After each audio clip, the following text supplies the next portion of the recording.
folks, today I wanted to share with you a recipe that will help you that you'll never have the plumber over at your house ever again. And you put this down here, this will solve all of your ever clogged drains.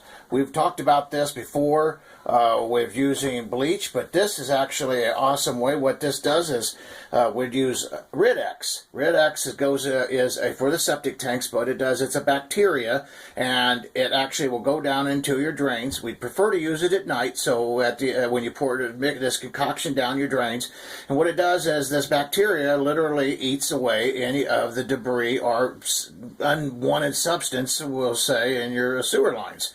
So how this works is you use regular Rid-X. This is an old plumber tech. It's been around forever.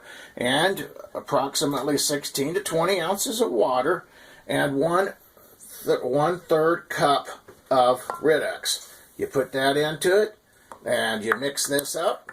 So we just mix this right up here real good, make it like a chocolatey mix.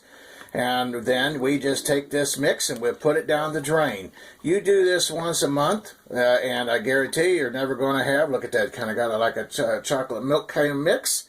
You do this once a month and you will never have any drainage problems again. Eats everything up that's unwanted. So anyway, folks, hope this has been helpful. Give us a call, Galloway Building Services. We do home inspections, construction inspections, and we're here to watch your back. And make sure your drains run clean. All right, folks. Thank you. Have a great day.